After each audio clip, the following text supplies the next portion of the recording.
Good morning, everyone. My name is miahtheking, and letting the cat out of the bag is a whole lot easier than putting it back in. Now then, thanks for clicking on my video. Today we're taking a look at a game just released on Steam called Theoregontrail, developed and published by Gameloft and selling for $30 American. Also, I wanted to apologize for not putting out any videos last week. It was a bit hectic for me, and honestly, I don't have any good excuses. I'm sorry. So I'm going to put out 3 videos this week and hopefully make up for it, alright? Now, if you're a bit older, a little bit wizened by the cruel mistress that is time, you may have already heard of this game or this game genre. Oh yes, my older but wiser fan base, I'm talking about the one, the only, Theoregontrail. For those of you who don't know, Theoregontrail was a life simulator game for the PC way back in the day about a group of settlers trying to make it to Oregon, where there weren't a whole lot of people yet, and if you get there, you basically get your pick of the land or something. I don't know, I never studied the history about it. Anyway, I'm talking way back in the day. Now, obviously, there have been many others brought about into this beautiful genre, but none have ever really had the same punch or the pizzazz of those older ones. Always waiting for a good one to come out and never really getting it. A survival simulation game about traveling the dangerous wilderness in the hopes of freedom and wealth. But the journey was always perilous, sometimes even hopeless to complete. Well, today we've got ourselves another entry into that beloved genre, so let's dive right in together and find out if this game is going to be a positive influence on that genre or the opposite. So as always, we'll start off with the good first. So at first I was a little pensive about the graphics. I was kind of wanting it to be a bit more detailed and realistic. However, the art style upon closer inspection is actually very fitting and pleasant. Sure, it's not the most detailed or dazzling experience, but it's beautiful in its own way. There is a surprising amount of attention to detail, and the color choices and overall art style are just pleasant to sit down and stare at for hours, and since that's what you're going to be doing, it works perfectly. Because of the art style choice, the game allows a lot of motion and animation in little ways that you'd not expect, which makes it all the more impressive to look at and enjoy.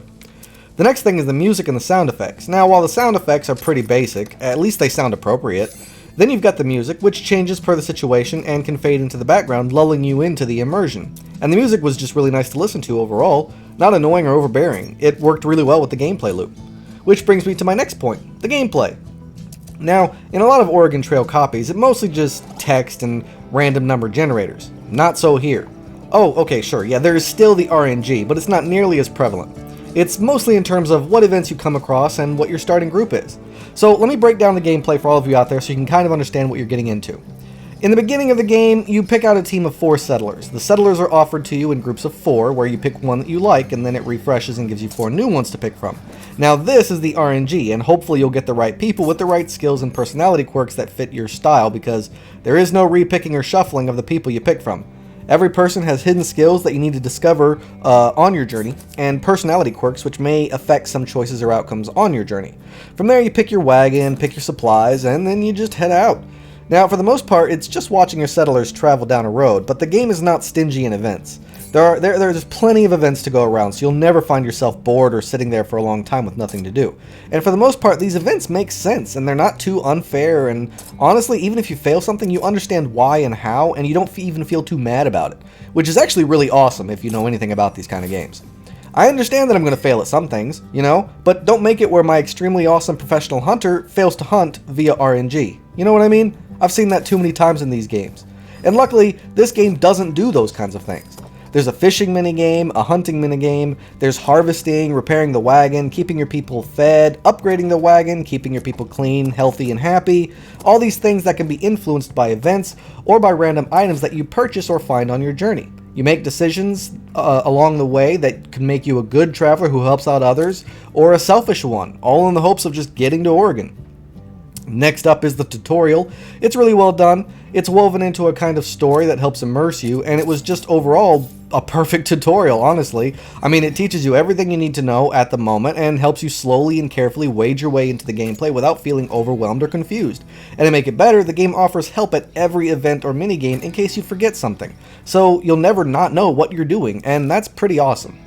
Another nice thing about this game is that it has challenges, unlockables, and difficulty levels. So you can literally unlock the things you want via missions or challenges or quests, and you can play it however you want. Do you want a harrowing experience? Put it on a harder difficulty. Want to just relax and enjoy the journey? Put it on an easier one. An experience for all types of people. They even have an online competing thing about different challenges, experiences, or difficulties that you can compare with other players. It's really well thought out and a great little add-on. And last but certainly not least, the game is pretty darn stable. I mean, it was smooth as silk. Never crashed or froze or freaked out on me. So it was nice just to be able to enjoy the game without worrying if it was going to blow up my PC or not. Alright, so that's all I got for the good. Now I gotta go into the bad. Hold on to your butts, here we go. So the first thing for the bad was the UI or user interface. It can be a bit wonky at times. The clicking just doesn't seem to want to work. I have to mash the clicking just to get it to click on the one thing. For a PC game, this is very frustrating. But it's not all bad, as you can use the keyboard to make decisions and whatnot and navigate the UI without worrying about it too much. Okay, yeah, the mouse is a bit busted, but the keyboard works perfectly and it's not hard to use or navigate, so this isn't even that big of a problem. Just use your keyboard, or use a controller if you have one, because it does support controllers. The next negative I have is that price tag. Look, I get it. People need money for different things in terms of developing games. You know what I mean? I know making games isn't cheap, but, I mean, $30? I mean, for this, doesn't that seem a bit much? I mean, are you staring at this? Would you say this is a $30 game? I mean, there's no voice acting, the graphics are nice but not amazing, and the same can be said about the sounds and music. And it's mostly just a text-based adventure with a few animations spliced in. It has the replayability and the length, sure, but still, $30? That's a bit pricey for a little simulation kind of game like this. I think $20 is more appropriate, maybe $25. Maybe. I'm sorry, but as nice as this game is, that price tag it seems a little bit ridiculous to me. If I'm the only one who feels that way, please let me know in the comments down below, but to me, for a game like this, 30 bucks, that just seems a little bit too much. And yeah, I think that's all the negatives I've got. The UI is a little bit wonky, and it's a little bit pricey. That's all I've got. That's all I could think of. I tried so hard to find more negatives. I couldn't really think of any. So, in conclusion, the game looks nice, it feels nice, it sounds nice, it plays nice, and it's asking for, you know, a lot of money. That's not necessarily a good thing, but it is asking for a lot of money, and that's not okay.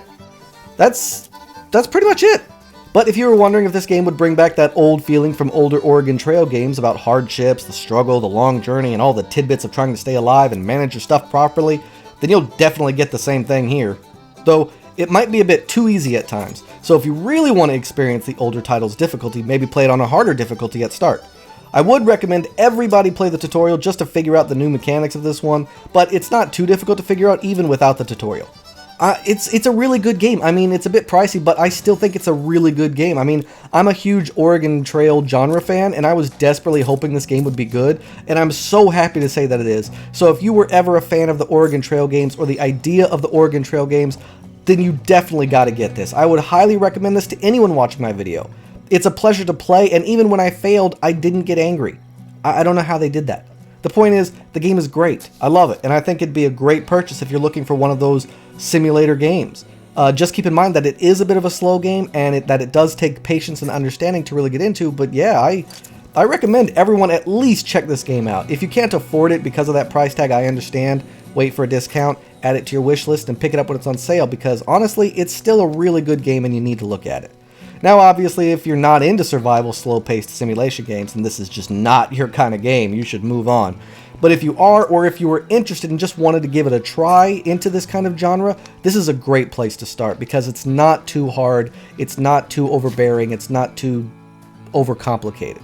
So it's a good place to start. If you've never done these things before, maybe try here. So yeah, alright, that's all the time I got for this video, everybody. Thanks so much for watching. Don't forget to like and subscribe, which helps me out a ton, by the way, so please do that. Also, share my video so more people see it, because I'm a small YouTuber. YouTube doesn't really care about me, so my stuff doesn't really get promoted very well, so I need you guys to do it for me, and that would really be nice as well. But if you have any questions or concerns, please let me know in the comments down below. Thanks again for watching, and I can't wait to see you all again on my next adventure. So until then, I bid you all farewell.